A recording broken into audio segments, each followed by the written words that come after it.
How many work days are left in the year? I think it depends on the person, but I'd say at least 40. Okay. So in an average month, you've got, let's say 4 weeks, 5 work days, that's 20, 20 and 20 is 40. However, take away time off for Thanksgiving, the day after Thanksgiving, if you're not working, if that's a shopping holiday for you, or it's just a holiday, then there's 2 days you're going to take away. If you're not working during the holidays, for any days that you're taking off for Hanukkah or for Christmas or for any other holiday that you celebrate, that's time that you're taking off. So I would say it's probably closer to 30, maybe 35. Now, whatever your goals are, you're either going to settle for less because you're working fewer days, or you're going to change your activities in order to hit your goals in 30 days. In other words, what it normally takes me 40 days to do, I now have 30 days to do it. Now, I can either adjust my goal down, or I can adjust the activities up in order to achieve the goal. Now, your call, no judgment. Laura, are you back on here? I saw your name and I hit let in. Well, where we go. Sorry, guys. Yeah, I texted her and told her she was disconnected to try to call back. Yeah, I just let her in. So hopefully that's Laura. Whenever you jump back in there, if you guys see Laura, please tell her to speak up. And I'm going through my pictures to see if she is here. And Laura, I see your picture, but I don't see you and you're on mute. So if you're trying to talk to me, I can't hear you. All right, I'm gonna hit record. We're gonna get started, or I already did. Oh, that's fun.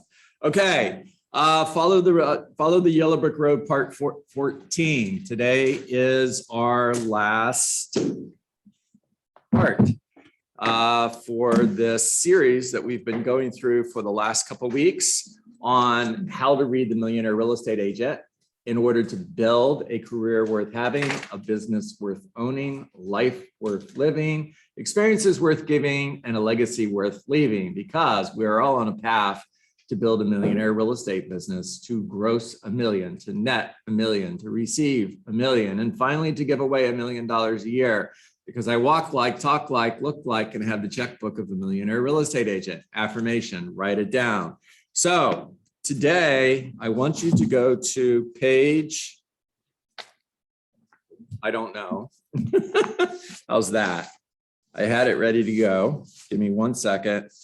Page 289.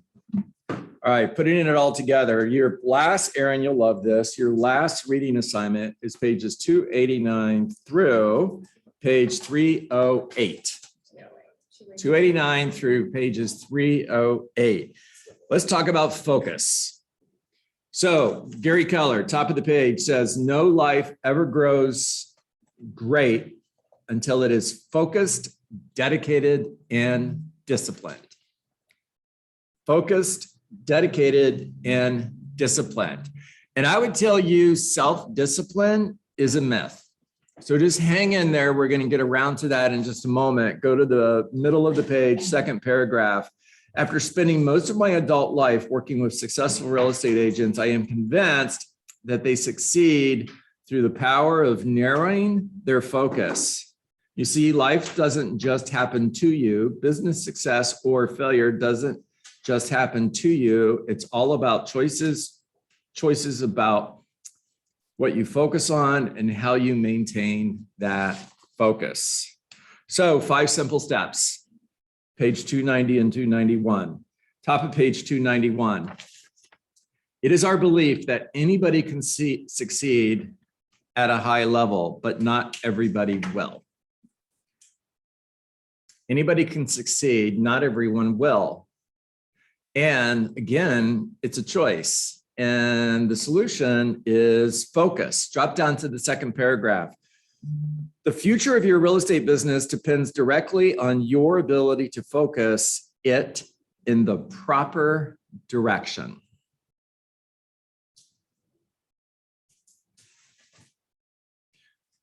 What's your one thing? What's the one thing that I can do such that by doing it, everything else becomes easier or unnecessary? All right, second paragraph, third paragraph, big can be great, but only if you narrowly focus your business on the simple issues that make big happen in a great way. Big can be great, but big is not going to happen on its own. You decide how big your business is going to be, how big your life is going to be. Are you on a journey with a destination that is assured? Do you have a goal that you can achieve this year? Or is your goal so big that your life's journey is in pursuit of that goal? Now, I'm going to tell you that the best goals are the goals that are unattainable. It's the goal that is so far out there, it's going to take your entire life to achieve it. And then you are on a journey with an infinite, you're playing an infinite game. The purpose of an infinite game is to stay in the game. It's not a finite game. The finite game was yesterday and the Bucks lost, unfortunately. And I'm not really happy about that. But you know what? That's a finite game. It's a great example of a finite game. I'm not playing a finite game. I'm playing an infinite game. This game that I'm playing will never end. And that's a good thing, because what if it did? What would you do then? You know, it's interesting. I'm going to stop. Bunny trail. It's interesting because we set finite goals. And we don't realize the cost of setting those finite goals. See, what typically happens when you hit a finite goal, you stop, celebrate, and you coast. And eventually you set new goals. Now, eventually you may be thinking, no big deal, John, it's a week. So I set a goal to walk from Boca to Key West last year and back, achieve the goal. I set a goal of walking 1,500 miles last year, achieve the goal. No big deal. I celebrated. And then January came around and I'm walking with no goal. I don't have focus. February, March, April, May, June. It was August before I realized the reason that I don't have the same excitement about getting up in the morning and walking, something as simple as walking every day. And I was walking 6 days a week last year, an average of 6 to 8 miles every time. I was excited about it because I had a goal and I never had to talk myself into doing it. And then this year I struggled. And it was August. It was 8 months until I realized the reason I'm struggling is because I don't have a goal. So what's the cost of not hitting your goals? What's the cost of hitting your goals? Bottom of the page, 5 simple steps that can lead you to great focus and open up a world of possibilities in your business and in your life. Create a personal plan and make process your focus. Process is daily improvements. Tracking the process from where you are to where you want to be. It's improving by 1% a day. Yep. Process. Time block to get focus. If it's not in your calendar, it doesn't exist. And the next question is, what are you time blocking? What should be in your calendar? Get accountability to keep your focus. What gets measured gets done. What doesn't get measured doesn't get done. Not consistently anyway. It may for a while, but consistently it won't. Make sure your environment supports your focus. Remove all distractions. If you're in lead generation and your cell phone is sitting on your desk and you're getting messages, ding, ding, ding, that's not focus. Remove all distractions. Brian, coming your way in just a minute. Keep your energy to maintain your focus. Go to page 292. All right, so under creative plan, make focus, then make process your focus, middle of the page. Process brings focus even when we ourselves feel unfocused. Process brings focus even when we ourselves feel unfocused. When you concentrate on the process of implementing plan, that comes from a big model, big achievement becomes not just possible, but much more likely. Go to the page at the top of 293. Goals are not an endpoint. And this is what I was talking about a little bit ago. Goals are not an endpoint. They're not a finish line. And what we do when we cross, and what do we do when we cross the finish line? We stop, we express our relief at having made it, or cry for joy, and we stop. The thing you must be careful about with goal setting is to avoid letting your goals become ceilings to your future achievement. Low, even moderate goals are limiting at best. We stop for a while, realize we still have gas in the tank, and go about setting new goals to motivate us to keep moving and growing. Time is lost and opportunities are missed. A much better path is to set goals that place the finish line far, far away, and then allow ourselves to pause to catch our breath or celebrate our progress along the way. All right, I want you to go to, we're gonna skip. By the way, reading assignment, make sure you read all of this. Just because we're skipping it here doesn't mean you're not skipping it. Go to page 299. If you're in bold, step 2, last Tuesday, the bold coach introduced accountability. He talked about accountability in the room, and he also talked about partnering up with an accountability partner. And he discuss what this looks like. And one of the reasons that bold gets the results that it does is because it adds accountability for a 7-week period in our lives where we may not have that same level of accountability. You have accountability to the room because every week you show up, you're reporting how many contacts you had. And if you don't hit the number, you get a foul. You're reporting how many appointments you set, how many listing agreements you took, both buyer and seller agreements. And you're also reporting how many contracts you got. And then in your accountability relationships, the bold coach told you to partner up with somebody and have a weekly conversation to report your numbers. And he kind of outlined what that looked like. And I would encourage you to read at depth, pages 299 to pages 302, or you can go on my Facebook page, or you can go on the Survive to Thrive page and read my bullet point ahas. You see, accountability absolutely will increase your production if you do it the right way. You see, if Aaron is my accountability partner and the conversation goes something like, Aaron asked me, okay, John, what was your week like?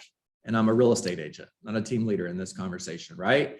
And my response is, well, you know, I had 70 conversations, scheduled 1 appointment, didn't get any listings, didn't get any contracts. And Aaron says, okay, cool. This is what I did. And then he tells me what he did.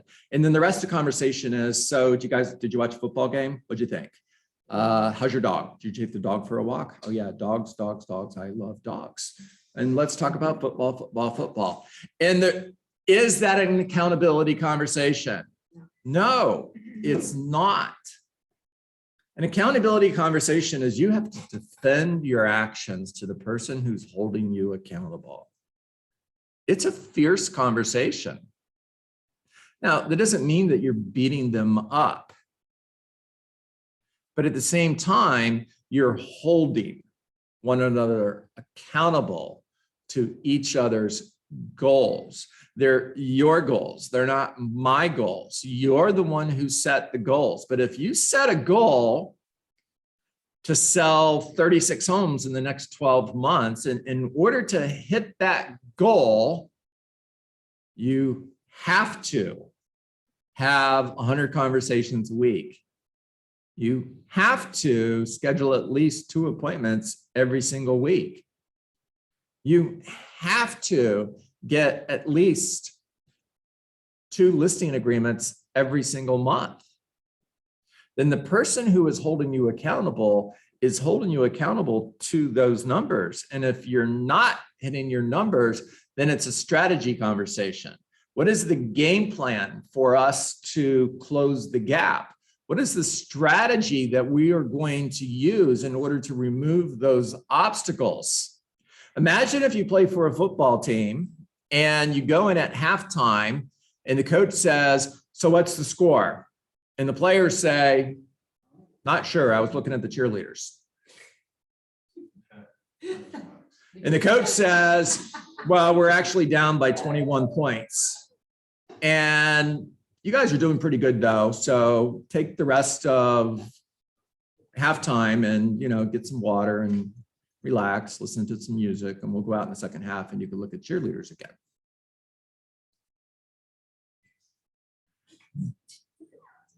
If you're not in the room, Aaron is being Aaron. And if you've ever played competitive sports, you know that's not what it sounds like.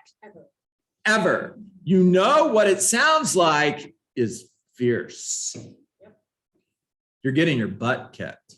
You're getting your butt kicked because you didn't do this. You didn't do this. You didn't do this. You're getting your butt kicked because you did this, and you did this. These are the reasons you're getting your butt kicked. Now, here's what we're going to do to go out in the second half and win the game. That's an accountability conversation. That's how you can take your business to the next level. You're not doing anybody any favors if you don't hold them to a higher standard. Remember, a friend is not someone who accepts you as you are. The dude at McDonald's who's taking your money when you order your Big Mac and French fries and chocolate shake accepts you as you are. A true friend holds you accountable to a higher standard. Stop it, Aaron. Where's my pen? I'm going to throw something at you. All right. The house is not. Brian, I made you have your hand up there forever. I apologize. Talk to me. No, First of all, you're on mute. And I did it. no too. worries, John. Yeah. My main question was when you gave the example of you walking every day for a year or whatever it was, and 1,000 miles, let's say, right? Yep. You achieved the goal and you stopped. But what is the goal that you could have done for you to keep going? Because whatever amount of miles you would say, that's an infinite goal, right? And if you just say, "Oh, I want to walk so that I'm healthier," is not an infinite goal. And don't you need an infinite goal along the way so that you can see the light at the end of the tunnel? I'll give you a couple of examples. My infinite goal is to live to be 120 years old. My infinite goal is to live long enough to see my grandchildren get married. My infinite goal is to raise $1 million for cancer research through daily, weekly, monthly, and annual Okay, but BHAG John, goals, big, hairy, John, ambitious goals. so that's a finite goal. It's not an infinite goal. So you raising $1 million, once you get there, that's it. How do you raise the next million? Well, for me, Aaron, Brian, it feels big enough that I'm not going to achieve it. What's Okay. the likelihood that I'm going to live to be 120 years old? Not very likely, right? Now, if I happen to live to 120, well, then I'll figure it out. But it's Okay, got to but- be big enough. Go ahead. But if it's big enough, and let's say $1 million in cancer, whatever, Mhm. it's big enough for you, then isn't it too big that you cannot see the light at the end of the tunnel? Meaning, how do you get motivated? Because I know that if 1,000 miles is attainable, and in your mind is, hey, I can do this within a year, then you're gonna wake up every single day to go and do that because you know that you're gonna finish.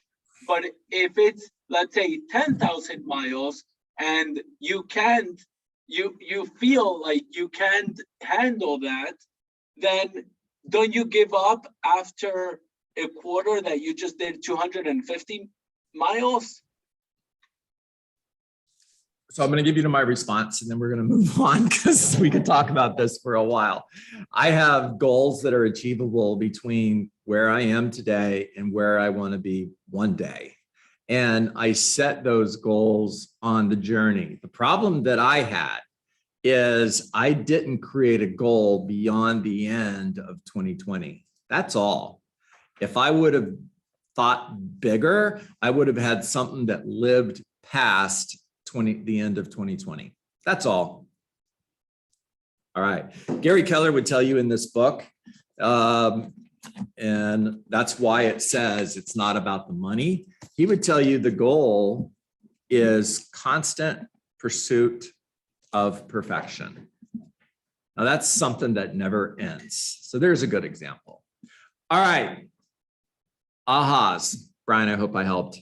Maybe I just frustrated you, and I'm sorry if that's what I did. No, you did, and yeah.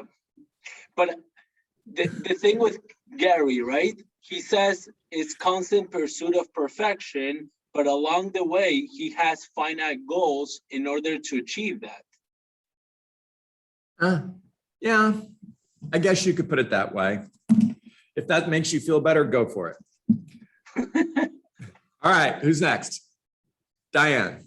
So it just keeps, for me personally, and again, and I think I say this each time, I've heard you go over this a few times since I've been here, but it's still a reminder and inspiration to me that what you're teaching us works. The door knocking works. Having someone say, yes, I'm gonna be thinking about selling my home in this period of time, blah, blah, blah, gives me hope that they're getting me closer to my goal for my big why. Because that one sale turns into multiple. It's huge. It's huge. And the self-motivation to get out and knock on 60 doors for Aaron was there. He had it. He did it by himself. However, and we did the math on that, and we proved that that would add, I think we said $350,000 in commission at the end of the year. And the question I asked is how many of you would go out and knock on 60 doors once a week if you knew the end of the year, the result was going to be $350,000. Here's the challenge. You can have that self-motivation one time, maybe two times, maybe even for a month, but eventually you're not going to want to do it. Eventually you're going to find an excuse for not doing it. You're going to justify not doing it. Now, if you have accountability to that activity, if somebody shows up and watches you do it or goes with you and you know they're going to be there, you're always going to show up because the accountability kept you in the activity. Don't fool yourself into thinking that you can hold yourself accountable. You can't. I can't. Michael Topo. Good morning. Good morning, sir.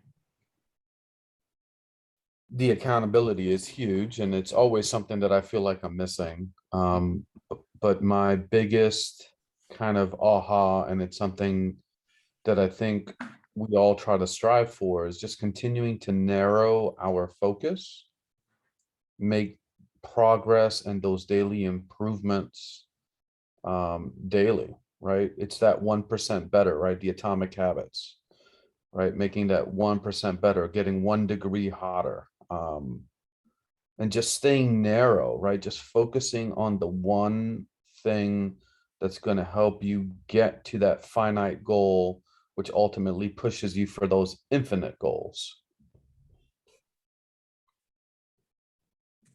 Great job, Michael. Leads, listings, leverage. It's leads, lead generation is my one thing. Until I have accomplished my lead generation goal for the day, everything else is a distraction. Now, I define lead generation as 20 conversations, not 19, not 18, not 17, it's 20. I define lead conversation as having care conversations, not sales conversations. My non-negotiable standards are I'm going to add at least one person to my database every day during lead generation. I'm going to get at least one face-to-face appointment, which means if I get to 20 conversations and I haven't scheduled an appointment yet, I'm going to keep having conversations because it's a non-negotiable standard. My non-negotiable standards that are a part of lead generation include writing 5 handwritten personal notes. It's non-negotiable. It includes following up with everybody in my pipeline forever. It's non-negotiable. Now, when I've achieved my lead generation goal, listings, I have a standard for how many listings I'm going to take every single month. And I'm not going to settle for less until I've hit that goal. Nothing else matters. And then leverage. And this is where a lot of you are missing this. Leverage is part of the model, leads, listings, leverage, which means when you get busy and you find yourself overwhelmed and you can't do any more than you're currently doing, you time block the process to find talent, attract talent, interview talent, recruit talent, take them through a KPA process, career visioning. It's part of your 20%. Now, things are going to get a little bit out of balance, which means because you haven't backed down on your lead generation, you haven't backed down on your listing standard, you are way overwhelmed. And you also have to find time to put in your calendar, you're blocking time for this, to hire talent.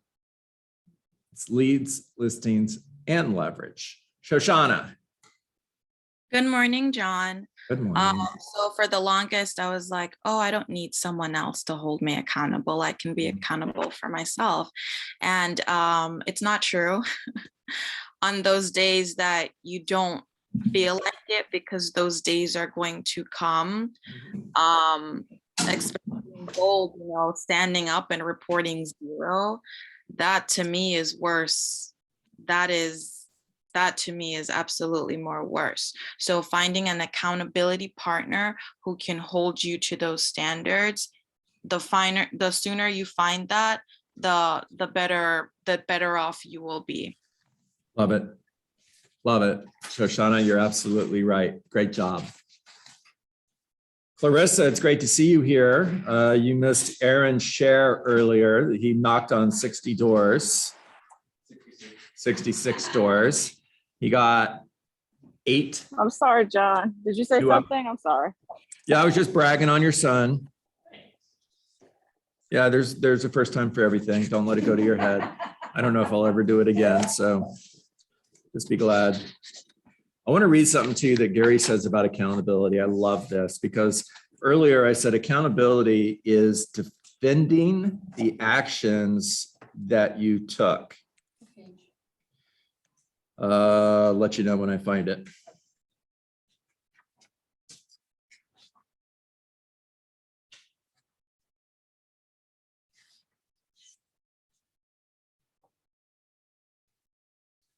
Okay, so here it is. Accountability is about defending your activities to an objective observer. It is funny how when you are asked to explain why you are doing something, you can immediately see the foolishness of actions that seem perfectly logical at the time. Then Gary says, I think spouses provide a heavy measure of accountability in our idle time. And that takes the form of, honey, what the heck are you doing?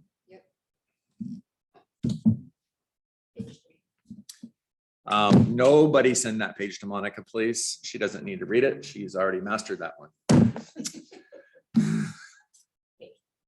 Okay. Page 300. Yeah. I just got a lot of people in trouble. All right. I've got 9:42. It's time to get to work. What is work? Work is 20 conversations, not 19, not 18, not 17. Because if I have 17 conversations because it's close enough, I didn't have the 18th conversation, which could have been $1 million listing that I didn't get because I didn't have the conversation. Have care call conversations, not sales calls conversations. Always lead with gratitude. Always bring value to every single conversation. Focus on getting an appointment, getting a referral, adding somebody to your database, and building a relationship. Find somebody today that is thinking of selling their home, whether it's in the next 30 days, 60 days, or a year from now, doesn't matter, because we're looking for opportunity, period, not just opportunity right now. Meet with somebody today that is thinking of selling their home, and then follow up with them forever, because you reject rejection. Natalie, coming to you. Because you reject rejection. Because no is not a word that lives in your vocabulary. No simply means not yet. Remember, when you follow up forever, you're creating emotional proximity, which simply means when I get serious about selling my home, I'm going to hire the person who is closest to me. Now, Natalie, when I make a new decision based on new information, because you followed up forever, that new decision will be to hire me and only me and nobody but me. Otherwise, you're going to lose the whole. Love it. only Natalie. I tell them. I don't Listen, doubt it. I don't doubt it. Hey, guys, if Natalie ever knocks on your door, just